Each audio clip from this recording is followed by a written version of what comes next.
Hello friends, super magic રસોઈમાં મિત્રો હું આપનું સ્વાગત કરું છું। આજે હું સ્વામિનારાયણનું શાકોત્સવનું જે રવૈયા રીંગણનું શાક છે ને એ તમારી સાથે શેર કરું છું। તો તમને ચોક્કસ આ વિડીયો ગમશે, ગમે તો લાઈક કરજો, શેર કરજો અને સબસ્ક્રાઇબ કરવાનું તો મિત્રો હવે ભૂલતા જ નહીં। તો મિત્રો આ સ્વામિનારાયણ ભગવાનનું શાકોત્સવનું શાક જે ભગવાન સ્વામિનારાયણ ભગવાન લોયા ગામમાં ગયા હતા ને ત્યારે એને 60 મણ રીંગણાનું શાક આવી રીતે બનાવીને અને ભક્તોને ખવડાવ્યું હતું। ત્યારથી આજ દિન સુધી આ સ્વામિનારાયણ ભગવાનનું શાક બનતું જ આવ્યું છે। તો આજે આપણે એ જ મેથડથી બનાવશું। તો અત્યારે એના ઇન્ગ્રેડિયન્ટમાં મિત્રો મેં આ 250 ગ્રામ મેં રવૈયા રીંગણ જે એકદમ નાની સાઈઝના આવે છે ને એવા ચૂઝ કરવાના છે, એટલે તમને બધી રીતે બનાવવામાં કમ્ફર્ટ રહેશે। તો એકદમ જો અત્યારે આ શાક છે ને મિત્રો, જે શિયાળો આવે ને ત્યારે જે ફૂલ શાકભાજી હોય છે ને ત્યારે આ શાક બનતું હોય છે। તો ત્યારે આપણે આવા રવૈયા રીંગણા બધી રીતે મળી રહેતા હોય છે। પછી આપણે મસાલામાં જો વરિયાળી છે, શેકેલ સિંગ છે, એના ફોતરા ઉતાર લીધા છે, તલ છે, કાજુ છે અને ખડા મસાલામાં બાદિયા, તજ, લાલ મરચા સૂકા, ધાણા છે, ગરમ મસાલો છે, ખાંડ છે, તેલ છે, પાણી છે, મીઠું છે અને લીલી તુવેર છે, લીંબુ છે, આદુ છે, ટમેટા છે। પછી આપણે સૂકા ટોપરાનું ખમણ લીધું છે, ચણાનો લોટ શેકીને લઈ શકો છો, અત્યારે મેં સેવ લીધી છે, ધાણા ભાજી છે અને રૂટીન મસાલા છે। તો બનાવવાનું ચાલુ કરીએ। હવે આપણે છે ને આ રીંગણને સેલો ફ્રાય નહીં કરીએ, અત્યારે તળી જ લેશું એટલે જલ્દી બની જાય। તો એના માટે ગેસ ઓન કરી અને એક પેનમાં આપણે ગેસની ફ્લેમ મીડિયમ રાખશું અને આપણે ડીપ ફ્રાય કરશું એટલે એ પ્રમાણે તેલ મૂકશું। તમે ઘીમાં પણ બનાવી શકો છો। હવે આપણું તેલ ગરમ થાય છે ને ત્યાં આપણે રીંગણાને સમારી લઈએ। સમારવાના નથી પણ જો આ એની ઉપરની ડંઠલ આ રીતે થોડીક ટૂંકી કરી નાખશું અને આ જે છાલનો ભાગ છે ને એને પણ આપણે આ કાઢી નાખશું। સાઈડમાં જે હોય ને રીંગણનો છાલનો ભાગ એને મિત્રો તમે જો વેલા રીંગણ સમારી લેશો ને તો કાળા થઈ જશે, એટલે આ પ્રોસીજરથી તમારે કરશો ને તો વાંધો નહીં આવે। આ રીતે તમારે તેલ ધીમા તાપે પહેલા મૂકી દેવાનું અને પછી તમારે આ પ્રોસીજર કરવાની, એટલે તમારે પાણીમાં રીંગણ નાખીએ ને તો મોરા પડી જાય। એટલે આ રીતે તમે કરશો તો કાળા પણ નહીં પડે, પાણીમાં નાખવા નહીં પડે અને તરત જ તમે તેલ આવે ને એટલે એમાં નાખી શકશો। આ રીતે જો આપણે છાલ પણ સાઈડમાં હોય ને એ કાઢી લીધી અને ઉપરનું ડંઠલ ટૂંકું કરી નાખ્યું। હવે આપણે આ બાજુ તેલનું ફ્લેમ છે ને ફૂલ કરી નાખશું, એટલે આપણે તળવાના છે રીંગણ। અને મિત્રો બીજું કે તમારે જો આ રીતે કટ મૂકીને અને રાખી દેવા હોય ને તો કાળા પડી જાય, એના માટે તમારે એકદમ ભીનું નેપકિન કરી અને ઢાંકી દેવાનું તો પણ ચાલે, પણ આમાં તમે પહોંચી વળશો ઇઝીલી। અને આ રીતે જોઈ લેવાનું, કેમ કે ઘણી વખત રીંગણ સડેલા હોય છે। મોસ્ટ ઓફ આ રવૈયા રીંગણ આવા લ્યો ને તો સડેલા નથી હોતા, ઓછા નીકળે છે। એટલે આ રીતે આપણે કટ મૂકી દેશું અને આપણું તેલ ગરમ થયું છે ને એમાં આપણે રીંગણ મૂકતા જાશું। આ રીતે આપણે તરવાના જ છે, એટલે આ રીતે કટ મૂકીને ડાયરેક્ટ આપણે તેલમાં જ તળી લેશું। અને ગેસની ફ્લેમ હવે આપણે ફૂલ કરી દીધી છે, ફૂલ ફ્લેમે જ આ પ્રોસીજર કરવાની છે।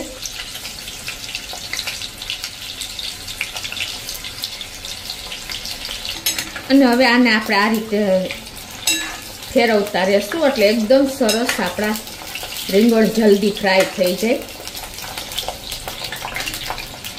સાથે સાથે આપણે થોડાક મરચાં પણ એમાં નાખવાના છે, તો આ રીતે આપણે એના કટકા કરી લેશું મોટા સાઈઝના। આનો ટેસ્ટ બહુ સરસ આમાં લાગે છે, તો તમે આ રીતે કટકા કરી શકો છો। આ રીતે આપણે એને 80% જેવા જ આ કૂક કરવાના છે, પૂરા આપણે ફ્રાય નથી કરવાના આ રીતે તેલમાં। અને આ રીતે તમે તેલ કે ઘીમાં કરી શકો છો અને મીઠા પણ આ રીતે બહુ સરસ લાગે છે, રીંગણાને કોઈ ટાઈમ નથી લાગતો। હવે 3 થી 4 મરચાના પણ મોટા પીસ કરી લીધા છે, એને આપણે હવે થોડાક રીંગણા તરાઈ જાય ને પછી તેલમાં નાખશું, નહીં તો મરચા જલ્દી આપણે સોફ્ટ થઈ જાય છે।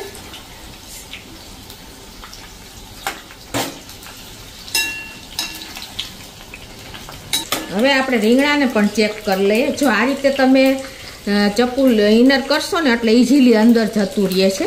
એટલે ટૂંકમાં આપણે આ રીતે 80% એટલે કે થોડાક કાચા રહીએ ને ત્યાં સુધી આપણે એને ફ્રાય કરવાના છે.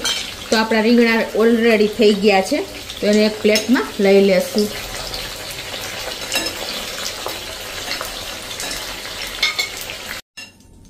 તો આ રીતે આપણે જો રીંગણ પણ ફ્રાય થઈ ગયા છે. હવે આપણે મસાલો તૈયાર કરી લેશું.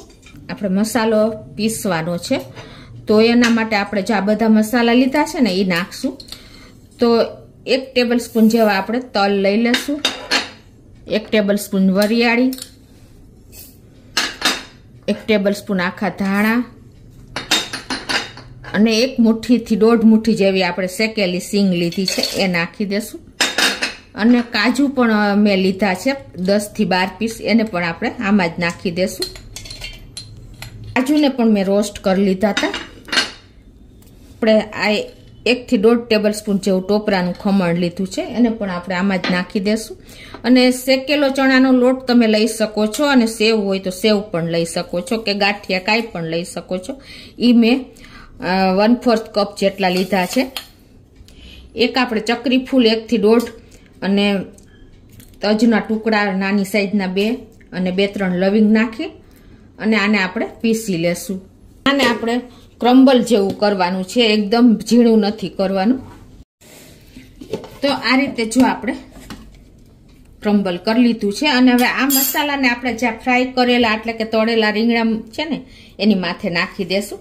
એટલે કાંઈ પણ જે તેલ હશે એ શોષાઈ જશે અને આપણા રીંગણા પણ સોગી નહીં થાય.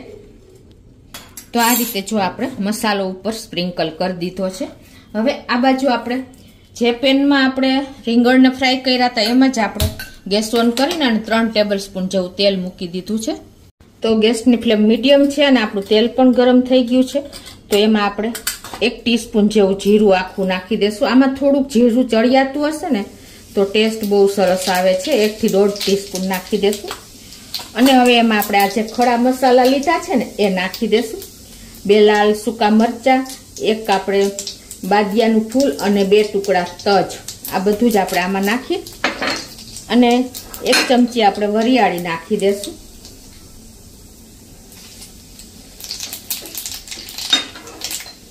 અને આપણે જે તલ પણ 1 ચમચી અત્યારે નાખી દેશું. અને તમે રાઈ નાખવી તો એ નાખી શકો છો. અત્યારે હું 1/2 ટીસ્પૂન જેવી રાઈ નાખું છું.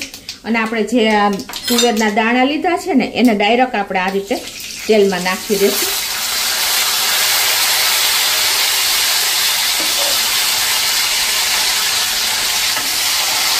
અને એને આ રીતે આપણે કૂક કરી લેશું. કેમ કે આપણે કાચા જ લીધા છે તુવેરના દાણા, એટલે એની કચાશ દૂર થાય ને ત્યાં સુધી આપણે આ રીતે તેલમાં એને ચલાવી લેશું. આપણે 2 ટેબલ સ્પૂન જેવા જ તુવેરના દાણા છે લીલા, જેને આપણે લીલવા કહીએ છીએ. એને આ રીતે આપણે 1-2 મિનિટ સાંતળી લેશું તેલમાં. હવે આપણે આ જે ટમેટા 2 મેં લીધા છે એના મેં નાના પીસ કરી લીધા છે ને એને પણ આપણે આમાં જ નાખી દેશું. અને આને આપણે એકદમ કૂક કરવાના છે, ગ્રેવી થાય ને એવા.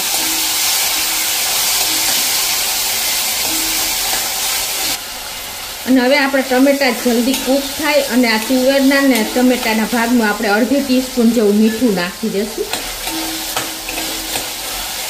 સ્લો ફ્લેમ ઉપર આપણે ઢાંકી અને 2 મિનિટ થવા દેશું એટલે ટમેટા ગળી જાય. તો 2 થી 3 મિનિટ થઈ છે અને જુઓ આપણે ટમેટા પણ સરસ ગળી ગયા છે. તમને ખ્યાલ આવી જતો હશે, આ રીતે પ્રેસ કરો ને એટલે ખ્યાલ આવી જાય. તો હવે આપણે એમાં મેં મરચું તીખું સમાર્યું છે એ નાખી દેશું. અને આદુ મેં 1.5 ઇંચ ગ્રેટ કર્યું છે એને નાખી દેશું. આમાં આદુ અને મરચાં ફૂલ હોય છે તો જ એનો ટેસ્ટ આવે છે. કેમ કે આપણે લસણ કે કાંદાનો બિલકુલ ઉપયોગ આમાં નથી થતો. એટલે આ રીતે આપણે એને હજી 1 મિનિટ આ રીતે નાખ્યું છે તો કૂક થવા દેશું. તો 1-8 મિનિટ થઈ છે અને જો આપણો મસાલો એકદમ સરસ આ રીતે તમે સ્લો ફ્લેમ ઉપર સાંતળી લેશો ને તો એની બધી જ કચાશ દૂર થઈ જશે અને આપણું ગ્રેવી જેવું ટેક્સચર આવી જશે. જુઓ, શાક બનાવવામાં હંમેશા પેશન્સ રાખીને જ કામ કરવું પડે, તો જ તમારું શાક એકદમ સરસ કૂક થશે ને તો જ એનો ટેસ્ટ આવશે. હવે આપણે આમાં લાલ મરચું પાવડર નાખી દેશું અને 1/4 ટીસ્પૂન જેવી હળદર નાખી દેશું. અને આપણે રેશમ પટ્ટો 1 ચમચી જેવો નાખી દેશું અને 1 ચમચી જેવું આપણે કાશ્મીરી લાલ મરચું નાખી દેશું અને એને આપણે મિક્સ કરી લેશું. ગેસની ફ્લેમ આપણે અત્યારે સ્લો જ રાખી છે.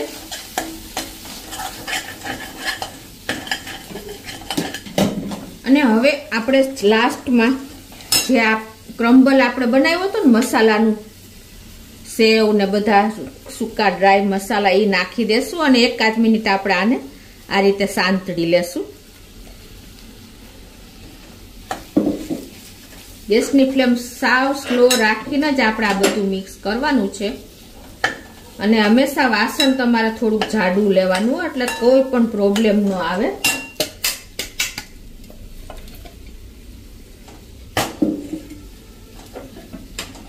હવે આને આપણે 1 મિનિટ આ રીતે હલાવતા કૂક કરી લેશું એટલે કચાશ કાંઈ પણ હોય ને એ દૂર થઈ જાય.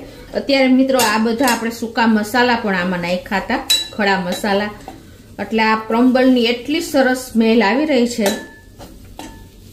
તો આ રીતે આપણે 1-2 મિનિટ જો આ મસાલાને પણ સાંતળી જ લીધો છે. અને હવે આમાં આપણે 2 ગ્લાસ જેવું પાણી નાખી દેશું. ટૂંકમાં આપણે ગ્રેવી થાય ને એવી કન્સિસ્ટન્સી રાખવાની છે. અને હવે ગેસની ફ્લેમ પાણી નાખીએ ને ત્યારે થોડીક વાર આપણે ફૂલ કરી દેશું.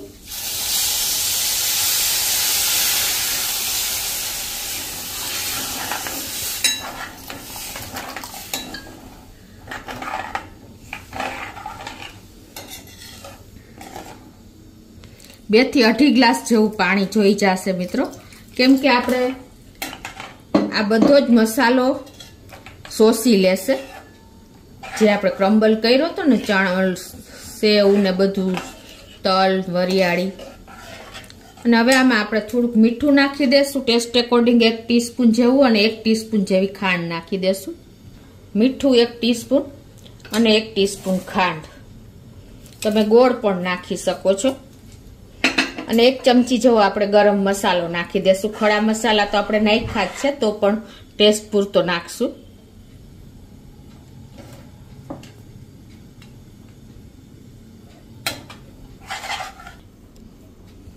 તો જો આપણે જે આ મસાલો નાખ્યો ને એકદમ સરસ ઉકળી ગયું છે, જો બબલ્સ દેખાય છે. હવે આ સ્ટેજે આપણે જે આ રીંગણ મસાલો માથે વેર્યો છે ને એ બધું આમાં જ આપણે નાખી દેશું. મરચા ને તળેલા બધું જ. હવે આને આપણે સેજ મિક્સ કરી અને આપણા રીંગણ તો ઓલરેડી 80% તો કૂક જ છે, તેમ છતાં આપણે એકદમ સરસ આપણું આ ઠીક થાય ને બેજ ત્યાં સુધી આપણે એને ઢાંકી અને 2 મિનિટ થવા દેશું. એટલે આપણા રીંગણા જે કાચા છે એટલા કૂક થઈ જાય. ગેસની ફ્લેમ સ્લો જ રાખશું. તો 1 થી 2 મિનિટ થઈ છે અને જુઓ આપણે આ વરાળનું પાણી મિત્રો આમાં જ નાખી દેવાનું એટલે સરસ જ હોય. હવે આપણે જુઓ એકદમ સરસ થીક ગ્રેવી થઈ ગઈ છે, તમને ખ્યાલ આવી જતો હશે છે ને. આપણા રીંગણ પણ જુઓ આવી રીતે 2 મિનિટ આપણે ખદબૈદા ને અંદર ગ્રેવીમાં, એટલે અંદર એકદમ આ મસાલો પણ ઉતરી ગયો હોય છે. હવે આપણે 1 થી 1.5 લીંબુનો રસ નાખી દેશું. મેં લીંબુનો રસ તૈયાર જ કાઢીને રાખ્યો અને મિક્સ કરી લેશું. તો હવે તમારે આ સ્ટેજે છે ને ચેક કરી લેવાનું, કાંઈ પણ ખટાશ ગળાશ કે તીખાશ વધારે કરવી હોય ને તો પણ કરી શકો છો. હજી આપણી ગ્રેવી લૂઝ હોય ને એટલે એકદમ સરસ મેચ થઈ જશે. અને જુઓ મિત્રો આપણા રીંગણા પણ આખા જ રહ્યા છે, કેમ કે આપણે ફ્રાય કર્યા હતા એટલે ટાઈમ પણ નથી લાગ્યો શાક બનાવવામાં. જુઓ છે ને, આ શાક ખાવાની બહુ મજા આવે છે મિત્રો. શિયાળામાં રીંગણ એટલા તાજા જ આવે છે. તો હવે ગેસની ફ્લેમ આપણે બંધ કરી દેશું અને આપણે નીચે ઉતારી અને સર્વ કરી લેશું. તો મિત્રો આપણું શાકોત્સવનું શાક સ્વામિનારાયણ ભગવાનનું રેડી છે. તો ઉપરથી આપણે ધાણા ભાજીથી સ્પ્રિંકલ કરી અને ડેકોરેટ કરી દેશું. છે ને મિત્રો, મોઢામાં પાણી આવી જાય ને એવું ટેસ્ટી ચટાકેદાર આપણું શાક. આ રીતે તમે કરશો ને રીંગણને ફ્રાય કરીને તો કોઈ ટાઈમ પણ નહીં લાગે અને ઝડપથી બની જશે. તો તમને ચોક્કસ મિત્રો એક વખત આ રીતે ટ્રાય કરજો અને મને કોમેન્ટ બોક્સમાંથી જણાવજો કે તમે કયા સિટીમાંથી કયા ગામથી જોવો છો. તો તમને ચોક્કસ મારો વિડીયો ગમશે. ગમે તો લાઈક કરજો, શેર કરજો અને સબસ્ક્રાઈબ કરવાનું તો ભૂલતા જ નહીં.